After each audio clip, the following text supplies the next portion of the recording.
Hello students, welcome back. In previous video, we are discussed about the phenomenon of mutual induction.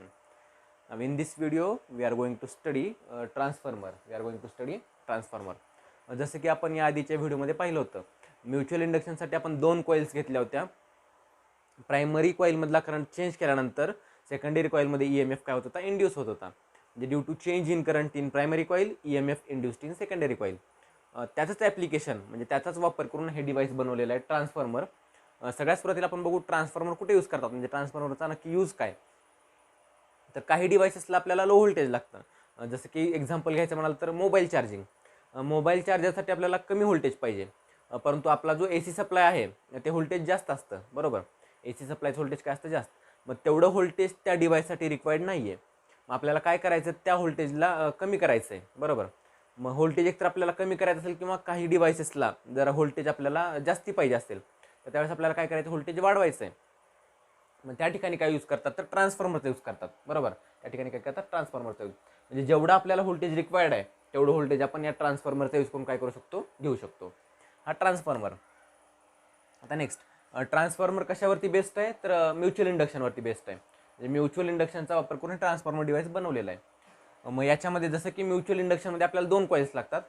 ट्रान्सफॉर्मरमध्ये पण आपल्याला दोन coil दिसतात, ही first coil आणि ही second coil, primary coil आणि secondary coil. बरोबर, आता हे ज्या कॉइल्स आहेत त्या काय आयर्न कोरला काय केलेले आहेत, तर बाउंड केलेले आहेत. आयर्न कोर भोवती काय केलेले आहेत, बाउंड केलेले आहेत. म्हणजे हे जे दिसते तुम्हाला ती काय, आयर्न कोर. आयर्न कोरची डायग्राम म्हणजे ॲक्च्युली आयर्न कोर कसा असेल ती साईडला इमेजमध्ये दाखवलेली आहे.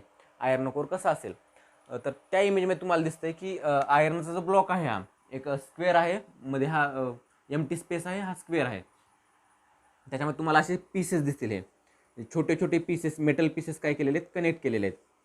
बरोबर, म्हणजे हे जे आयर्न कोर आहे एक काय मेटल पीसेस कनेक्ट करून बनवलेलं आहे. जसं की आपण एडी करंट पाहिलेला आहे. एडी करंट म्हणजे काय, तर ज्यावेळेस आपण मॅग्नेटिक फ्लक्स चेंज करतो, ज्यावेळी आपण मॅग्नेटिक फ्लक्स चेंज करतो मेटल पीसमध्ये, मॅग्नेटिक फ्लक्स चेंज झाल्यानंतर ते इलेक्ट्रॉन्स काय होतात, फ्री चार्जेस त्या पीसमध्येच रोटेट होतात, पीसमध्येच काय होतात, रोटेट होतात. मग त्या करंटमुळे, त्या एडी करंटमुळे काय होतं, तर हीट जनरेट होते. त्या एडी करंटमुळे काय होते, हीट जनरेट होते. मग हीट जनरेट होणार आहे, ती हीट कमी करण्यासाठी आपण काय केलेत, छोट्या छोट्या मेटल स्ट्रिप्स कनेक्ट केलेल्या आहेत. मेटल स्ट्रिप्स काय केलेले आहेत, कनेक्ट केलेले आहेत, जेणेकरून जे हीट जनरेट होणार आहे प्रत्येक मेटल स्ट्रिपची इंडिव्हिज्युअल ही असेल, हीट असेल, आणि त्यामुळे हीट काय होईल, कमी जनरेट होईल. म्हणजे तो हीट कमी जनरेट करण्यासाठी आपण काय केलं, एक सिंगल मेटल पीस पण आपल्याला वापरता आला असता. जसं आपण हे मेटल स्ट्रिप तुम्ही कनेक्ट केलेले आहेत त्याऐवजी आपल्याला एक डायरेक्ट पूर्ण क्यूब म्हणजे सिंगल पीस ऑफ मेटल पण यूज करता आला असता आयर्न कोरसाठी. पण आपण त्याच्या स्ट्रिप्स का कनेक्ट केलेले आहेत, तर ते जे हीट आहे due to change in magnetic flux, या आयर्न कोरमध्ये पण इलेक्ट्रॉन्स असतील, आणि जसं आपण इथं पाहतोय की आपण मॅग्नेटिक फ्लक्स चेंज करतोय, आता मॅग्नेटिक फ्लक्स चेंज झाल्यामुळे त्या आयर्न कोरमधले सुद्धा इलेक्ट्रॉन्स काय होतील, तर मूव्ह होतील, आणि त्यामुळे काय होईल, तर हीट जनरेट होईल. ती हीट जी जनरेट होतीये ती कमी हीट जनरेट करण्यासाठी आपण त्या काय केलेल्या आहेत, मेटल स्ट्रिप्स कनेक्ट केलेले आहेत. ते काय झालं, आयर्न कोर. आयर्न कोर आपण कनेक्ट केलेला आहे. आता नेक्स्ट, आयर्न कोर होते आपण एक प्रायमरी कॉईल कनेक्ट केलेली आहे, एक सेकंडरी कॉईल कनेक्ट केलेली आहे, म्हणजे त्याला बाउंड केलेली आहे ती कॉईल. इनपुट कॉईल आणि output coil. Primary coil is the input coil आणि secondary coil is the output coil. म्हणजे आपण इथून इनपुट सप्लाय करतोय, आपला जो AC सप्लाय आहे ते आपण इनपुटला सप्लाय करतोय, आणि जे आपल्याला आउटपुट पाहिजे, जे व्होल्टेज पाहिजे आउटपुटला, ते आपण कुठून घेतोय, तर सेकंडरी कॉईलमधून घेतोय ते आउटपुट. काय मग इथं आपण काय लोड कनेक्ट करतोय. लोड म्हणजेच काय, जे डिव्हाइस तुमचं आहे ते आपण इथं कनेक्ट करतोय. मग नेक्स्ट, आता याचं वर्किंग ॲक्च्युअल कसं होईल, ते तुम्हाला नंबर ऑफ टर्न्स दिसत आहेत. जसं आपण पाहिलेलं आहे, नंबर ऑफ टर्न्स चेंज झाल्यानंतर मॅग्नेटिक फ्लक्स काय होतो, चेंज होतो. म्हणजे magnetic flux link with the number of turns, आणि त्यामुळे काय होईल, तर EMF जो इंड्यूस होतोय तो नंबर ऑफ टर्न्सवरती पण डिपेंड आहे. बरोबर, हे नंबर ऑफ टर्न्स किती घ्यायचे, आपल्याला जेवढं व्होल्टेज रिक्वायर्ड आहे त्यानुसार हे नंबर ऑफ टर्न्स चेंज करायचे. मग ते कसे चेंज करायचे आपण आता पाहूया एक एक रिलेशन. सगळ्यात सुरुवातीला आपण प्रायमरी कॉईल आणि सेकंडरी कॉईल. जसं की आपण पाहिलेलं आहे Faraday's law, EMF induced in the coil is -d∅dt. हे आपण इक्वेशन पाहिलेलं आहे. मग जर आपण फक्त मॅग्नेट्यूड कन्सिडर करणार असतो तर हे मायनस साईन काय करतो, निग्लेक्ट करतो. Is equals to d∅dt. आता नेक्स्ट, सपोज या आयर्न कोर जे आहे त्याच्याची लिंक जो मॅग्नेटिक फ्लक्स आहे तो आपण काय म्हणूया, phi. Let phi be the magnetic flux linked with the iron core. या आयर्न कोरमध्ये फाय मॅग्नेटिक फ्लक्स आहे. बरोबर, आता पूर्ण आयर्न कोरमध्ये सेम मॅग्नेटिक फ्लक्स असेल, म्हणजे या कॉईलमधून पास होणारा मॅग्नेटिक फ्लक्स पण काय असेल, सेम असेल. आणि या कॉईलमधनं पास होणारा मॅग्नेटिक फ्लक्स पण काय असेल, सेम असेल. परंतु आपण जे ऑब्झर्व केलं की प्रायमरीमध्ये नंबर ऑफ टर्न्स वेगळे आहेत आणि सेकंडरीमध्ये नंबर ऑफ टर्न्स वेगळे आहेत. If we consider number of turns in primary coil is NP, number of turns in primary coil, and number of turns in secondary coil is NS, number of turns in secondary coil is NS. मग आपण next five P calculate करूया. म्हणजे काय, magnetic flux linked with the primary coil, magnetic flux linked with the primary coil. आता आपण ते तर पाहिलेलं आहे की फाय हा मॅग्नेटिक फ्लक्स आयर्न कोरमधून जातोय, तर इंडिव्हिज्युअल प्रत्येक टर्नला जो फाय आहे तो कसा आपण कॅल्क्युलेट करणार, एन पी इंटू फाय. जो फाय आहे तो आयर्न कोरमधला मॅग्नेटिक फ्लक्स आहे आणि इच नंबर ऑफ टर्नला मॅग्नेटिक फ्लक्स लिंक झालेला असेल. आपण काय केलं, phi P is equals to N P into phi, phi P is equals to N P into phi. म्हणजे एवढा मॅग्नेटिक फ्लक्स हा प्रायमरी कॉईलमध्ये आहे, म्हणजे प्रायमरी कॉईलसाठी आहे. सिमिलरली फाय एस काय असेल, एन एस इंटू फाय. आता दोन्हीकडे फाय काय आले असतील तर आयर्न कोरमध्ये फायच मॅग्नेटिक फ्लक्स आहे म्हणून दोन्हीकडे फाय आले. आता नंबर ऑफ टर्न चेंज झाले म्हणजे दोन्हीमधला मॅग्नेटिक फ्लक्स जो आहे तो काय असेल, वेगवेगळा असेल दोन्ही कॉईलसाठी. मग आपण फाय पी आणि फाय एस कॅल्क्युलेट केला. आता नेक्स्ट ई कॅल्क्युलेट करू. आता ई एम एफ जो इंड्यूस होणार तो काय, मॅग्नेटिक फ्लक्स किती लिंक झालेला आहे त्याच्यावरती डिपेंड आहे. म्हणजे दोन्ही कॉईल्समध्ये ई एम एफ वेगवेगळा असेल. मग त्यासाठी सुरुवातीला ई पी आपण कॅल्क्युलेट करू, D phi P upon D T. म्हणजे काय, E M F induced in the primary coil. Therefore E P is equals to D D T of phi पीची व्हॅल्यू काय, तर N P into phi, N P into phi. मग यात number of turns constant आहेत, मग आपण त्या number of turns डेरिव्हेटिव्हच्या बाहेर घेऊ शकतो. म्हणजेच E P is equals to काय, N P into D phi by D T. Equation number 1 म्हणूया आपण याला. E M F induced in the primary coil. Similar equation आपण सेकंडरी कॉईलसाठी सॉल्व्ह करायचं आहे. E M F induced in the secondary coil same काय येईल, E S is equals to D phi S upon D T, D phi S upon D T. Phi एसची value put करूया आपण, E S is equals to D D T of phi एसची value आहे phi S N S into phi, N S into phi. मग परत number of turns constant आहेत, number of turns डेरिव्हेटिव्हच्या बाहेर N S D phi upon D T. याला equation, याला आपण इक्वेशन नंबर 2 म्हणूया. मग इक्वेशन नंबर 1 आणि 2 जर कम्पेअर केले, आपण कम्पेअर करूया. इथं आपण डी फाय बाय डी टीची व्हॅल्यू फाईंड करूया. डी फाय बाय डी टीची व्हॅल्यू काय येईल, तर E P upon N P येईल, E P upon N P, बरोबर, कारण एन पी इथून काय होईल, डिवाइड होईल. आणि सिमिलरली इथं डी फाय बाय डी टीची व्हॅल्यू काय येईल, E S upon N S, E S upon N S. मग इथं आपण बघितलं की एल एच एस दोन्हीचे काय सेम आहेत, एल एच एस सेम आहे त्याचा अर्थ आर एच एस पण काय असले पाहिजेत, सेम असले पाहिजेत. मग हे दोन इक्वेशन्स कम्पेअर करून याला आपण 3 आणि 4 म्हणूया. फ्रॉम इक्वेशन 3 अँड 4 काय येईल, E P upon N P, E P upon N P is equals to काय येईल, E S upon N S, E S upon N S. मग आपण याला रिअरेंज करू शकतो. ई पी हा ई एस इथं वरती न्यूमिरेटरला, इथून कुठे शिफ्ट होईल, डिनॉमिनेटरला, म्हणजे ई एस आला. इथं जो एन पी आहे तो इकडे शिफ्ट करूया आपण, N P upon N S, म्हणजे E P upon E S is equals to N P upon N S, बरोबर. हा जो रेशो आहे याला एक नाव दिलेलं आहे ट्रान्सफॉर्मर रेशो, याला काय म्हणतात, transformer ratio. E P upon E S is equals to N P upon N S. ते इक्वेशन इथं लिहितो मी आता. काय इक्वेशन आहे, E P upon E S is equals to N P upon N S. आता याचा अर्थ काय, आपण जसं की सुरुवातीलाच पाहिलेलं आहे की आपल्याला जेवढं ॲप्रोप्रिएट व्होल्टेज पाहिजे, जेवढं व्होल्टेज त्या डिव्हाइसला आपल्याला रिक्वायर्ड आहे तेवढं व्होल्टेज आपण या ट्रान्सफॉर्मरकडून मिळवू शकतो. मग समजा आपल्याला जर सेकंडरी कॉईलमधलं ई एम एफ जो व्होल्टेज आहे तो कमी करायचा असेल, सेकंडरी कॉईलमधला ई एम एफ आपल्याला काय करायचं, कमी करायचं आहे, बरोबर. ई एस जर आपल्याला कमी करायचं असेल तर काय करावं लागेल, एन एस पण काय करावं लागेल, कमी करावं लागेल. म्हणजे number of turns in secondary coil काय करावं लागतील, कमी करावे लागतील. सपोज प्रायमरी कॉईलमध्ये आपल्याला करंट काय पाहिजे, तर मॅक्सिमम पाहिजे. प्रायमरी कॉईलमध्ये ई एम एफ काय पाहिजे, मॅक्सिमम पाहिजे. म्हणजे ई पी जर ग्रेटर पाहिजे असेल तर आपल्याला कोणत्या नंबर ऑफ टर्न्स इन्क्रीज करावं लागतील, N P, number of turns in primary coil increase करावं लागतील. इथं आपल्याला दिसते डायरेक्ट प्रपोर्शन आहे ई पी आणि एन पीमध्ये, ई एस आणि एन एसमध्ये. म्हणजे त्याचा अर्थ काय, जर आपण number of turns in secondary जर इन्क्रीज केल्या तर त्यातलं ई एम एफ जे इंड्यूस होणार ते काय होणार, तर इन्क्रीज होणार. ई एम एफ काय होणार, जास्त इंड्यूस होणार.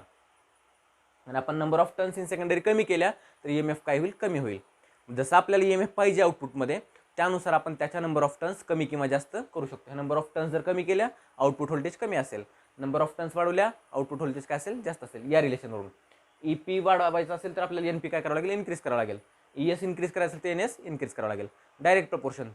त्याच कॉईलमधले जर नंबर ऑफ टर्न्स इन्क्रीज केले तर व्होल्टेज काय होतं, इन्क्रीज होतं. EMF काय होतो, इन्क्रीज होतो. हे झालं फर्स्ट रिलेशन. आता नेक्स्ट आपल्याला करंट पण पाहिजे. मग करंटसाठी एक इक्वेशन आहे. करंटसाठी कुठलं इक्वेशन आहे, तर पॉवरचं इक्वेशन आहे. पॉवर म्हणजेच काय, current into voltage, E into I. Power काय असते, E into I. Power is equals to E into I. हे इक्वेशन तुम्ही लक्षात ठेवा. आधी पाहिलं असेल, नसेल पाहिलं लक्षात ठेवा. Power is equals to E into I. आता नेक्स्ट, ट्रान्सफॉर्मर एकच डिव्हाइस आहे, बरोबर. ट्रान्सफॉर्मर सिंगल डिव्हाइस आहे, म्हणजे या पूर्ण ट्रान्सफॉर्मरची पॉवर सेम आहे. तसंच प्रायमरी कॉईल जी पॉवर प्रोड्यूस करणार ती सेकंडरी कॉईलची पण पॉवर असेल. कॉईल म्हणजे त्याला आपण म्हणू इनपुट पॉवर. त्याला आपण काय म्हणू, input power is equals to output power. Input power is equals to output power. Input power जेवढी असेल तेवढीच आउटपुट पॉवर असेल. मी ते इक्वेशन लिहू, input power is equals to output power. Input power is equals to output power. आता input power म्हणजे काय, तर पॉवरचं E इंटू आय आहे, बरोबर. इक्वेशन आधी लिहून घेऊ आपण, E इंटू आय. आणि आउटपुट पॉवर पण काय असणार, E इंटू आय. परंतु इनपुट कॉईल कुठली आहे, प्रायमरी कॉईल आहे. इथं काय येईल, EPIP येईल, म्हणजे इनपुट पॉवर झाली EPIP. आणि आउटपुटमध्ये कुठली, सेकंडरी कॉईल आहे, म्हणजे ESIS, आउटपुट पॉवर. आता रिअरेंज करू आपण. इथं काय इक्वेशन आहे, EP अपॉन ES इक्वेशन आहे, बरोबर. EP upon ES. आणि आपण इथं काय करू, EP डिवायडेड बाय हा ES इथे शिफ्ट करू, आणि हा IS अपॉन IP. याला आपण इक्वेशन नंबर A म्हणूया आता, कॅपिटल A. आणि याला इक्वेशन नंबर B म्हणूया, इक्वेशन नंबर B. आता इक्वेशन 3 जर कंबाईन केले आपण तर इथे लिहूया आपण. सगळ्यात सुरुवातीला EP upon ES is equals to NP upon NS आलं. आणि EP अपॉन ES ची व्हॅल्यू काय इथं, IS upon IP. IS upon IP. हे तिन्ही इक्वेशन कंबाईन केले. आता याचा आपण स्टडी करूया इक्वेशनचा. म्हणजेच आपल्याला जर output power output EMF voltage जास्ती पाहिजे असेल तर आपल्याला काय करावं लागेल, तर नंबर ऑफ टर्न्स सेकंडरी कॉईलमधलेच काय करावं लागतील, आपल्याला इन्क्रीज करावं लागतील. म्हणजे ES जर आपल्याला जास्ती पाहिजे असेल तर NS वाढवावे लागतील, बरोबर. परंतु आपल्याला सेकंडरी कॉईलमधला करंट जर हायर पाहिजे असेल, म्हणजे आपल्याला काय, सेकंडरी कॉईलमध्ये करंट जर जास्ती पाहिजे असेल, सेकंडरी कॉईलमध्ये जर करंट जास्ती पाहिजे असेल तर आपल्याला कोणती क्वांटिटी इन्क्रीज करावं लागेल, तर number of turns in primary. इथं बघा तुम्ही डायरेक्ट प्रपोर्शन, NPच्या पुढं IS आहे, बरोबर. म्हणजे नंबर ऑफ टर्न्स जर आपण प्रायमरीमधले इन्क्रीज केले तर करंट कुठला इन्क्रीज होणार, सेकंडरी कॉईलमधला. आणि नंबर ऑफ टर्न्स आपण सेकंडरीमधले इन्क्रीज केले तर करंट कुठला इन्क्रीज होणार, प्रायमरी कॉईलमधला, बरोबर. याला आपण इन्व्हर्स प्रपोर्शन म्हणू. आणि ES EP NP NS मधलं कुठलं म्हणू आपण, त्याला डायरेक्ट प्रपोर्शन. म्हणजे सेकंडरी कॉईलमधला EMF जास्ती पाहिजे असेल तर त्याच कॉईलमधले टर्न्स आपल्याला वाढवावे लागतील. पण सेकंडरी कॉईलमधला जर करंट आपल्याला जास्ती पाहिजे असेल तर प्रायमरीमधले आपल्याला काय करावं लागतील, नंबर ऑफ टर्न्स वाढवावे लागतील. म्हणजे IS जर जास्त पाहिजे असेल तर NP वाढवावं लागेल. IS जर जास्ती पाहिजे असेल तर EP वाढवावा लागेल, बरोबर. IP जर जास्त पाहिजे असेल तर NS वाढवावं लागेल, म्हणजे number of turns in primary, बरोबर. हे काय झालं टोटल ट्रान्सफॉर्मर. हा काय, transformer ratio. This is all about the transformer. आता नेक्स्ट अजून एक कन्सेप्ट आहे यातली, की स्टेप अप ट्रान्सफॉर्मर आणि step down transformer. Step up transformer आणि स्टेप डाऊन ट्रान्सफॉर्मर. त्यात काय फक्त चेंज आहे, नंबर ऑफ टर्न्स जे आहेत प्रायमरी आणि सेकंडरी मधले, कुठले नंबर ऑफ टर्न्स गेटर आहेत त्यावरून ठरवतो की ते कुठलं ट्रान्सफॉर्मर आहे, स्टेप अप ट्रान्सफॉर्मर आहे का स्टेप डाऊन ट्रान्सफॉर्मर आहे. स्टेप अप ट्रान्सफॉर्मर म्हणजे काय, तर number of turns of secondary are greater than number of turns in primary. सेकंडरी कॉईलमध्ये नंबर ऑफ टर्न्स जर ग्रेटर असतील आणि प्रायमरीमधले जर कमी असतील तर त्याला आपण काय म्हणतो, स्टेप अप ट्रान्सफॉर्मर. त्याला आपण काय म्हणतो, स्टेप अप ट्रान्सफॉर्मर. यामध्ये काय होईल, नंबर ऑफ सेकंडरी ग्रेटर असल्यामुळं नंबर ऑफ सेकंडरीमधले काय, number of turns in secondary coil greater आहेत. म्हणजे कुठला EMF जात असेल, ES is greater than EP, जसं की आपण पाहिलेलं आहे. NP ग्रेटर आहेत म्हणजे काय, EP ग्रेटर, सॉरी काय पाहिजे आपल्याला, NS ग्रेटर आहे. Number of turns in secondary greater आहेत, म्हणजे कुठलं EMF जास्त असेल, सेकंडरी मधलंच EMF जास्त असेल, म्हणजे number of EMF in secondary is greater than EMF in primary. आणि करंट कुठला जास्त असेल, तर IP is greater than IS. IP is greater than IS. म्हणजे स्टेप अप ट्रान्सफॉर्मरमध्ये कुठला करंट ग्रेटर असतो, प्रायमरी कॉईलमधला करंट ग्रेटर असतो. स्टेप अप ट्रान्सफॉर्मरमध्ये प्रायमरीमधला करंट ग्रेटर असतो आणि सेकंडरीचे टर्न्स ग्रेटर असतात. Number of turns is greater than in secondary आणि EMF induced is greater than in the secondary. सेकंडरीमध्येच जास्त EMF इंड्यूस होतोय, सेकंडरीचेच नंबर ऑफ टर्न्स जास्त आहेत, परंतु करंट कुठला जास्त आहे, प्रायमरीमधला. हे काय, तर स्टेप अप ट्रान्सफॉर्मर. हे काय, स्टेप अप ट्रान्सफॉर्मर. आणि याला टोटली अपोजिट काय, तर step down transformer. Step down ट्रान्सफॉर्मरमध्ये number of turns in primary are greater than number of turns in secondary. प्रायमरीमधले नंबर ऑफ टर्न्स ग्रेटर आहेत म्हणजे EMF कुठला ग्रेटर असेल तर प्रायमरी मधलाच. नंबर ऑफ टर्न्स प्रायमरी मधले ग्रेटर आहेत म्हणजे EMF कुठला ग्रेटर असेल प्रायमरी मधलाच. आणि करंट कुठला ग्रेटर असेल सेकंडरी मधला. हे वरचे 3 रिलेशन बघायचे. करंट कुठला ग्रेटर असेल सेकंडरी मधला. Current in secondary is greater than current in primary. हे काय step down transformer. Step up transformer म्हणजे काय, when number of turns in secondary coils are greater than number of turns in primary coil, this called as step up transformer. And if number of turns in primary coil are greater than number of turns in secondary, then it is called as the step down transformer. Step up transformer, step down transformer. मग current काय असेल, voltage काय असेल, EMF काय असेल आपण या रिलेशनवरून सांगू शकतो. ट्रान्सफॉर्मर रेशो हा पण रेशो लक्षात ठेवा. न्यूमेरिकल्समध्ये पण आपल्याला नंबर ऑफ टर्न्स दिलेले असतील प्रायमरी सेकंडरीचे आणि EMF एखादा दिलेला असेल त्याच्यावर आपल्याला EMF दुसऱ्या ह्याच्यामध्ये किती प्रोड्यूस होते ते कॅल्क्युलेट करायचं आहे. म्हणजे EMF सॉल्व्ह करण्यासाठी ट्रान्सफॉर्मरवरचे जे न्यूमेरिकल्स आहेत ते सॉल्व्ह करण्यासाठी आपल्याला हे रिलेशन लक्षात ठेवलं पाहिजे. आणि स्टेप अप स्टेप डाऊन सांगितल्यानंतर आपल्याला MCQ मध्ये पण हे सांगता आलं पाहिजे. स्टेप अप ट्रान्सफॉर्मर आणि स्टेप डाऊन ट्रान्सफॉर्मर हे काय या चॅप्टरमधला लास्ट पॉईंट आहे हा EMI मधला ट्रान्सफॉर्मर.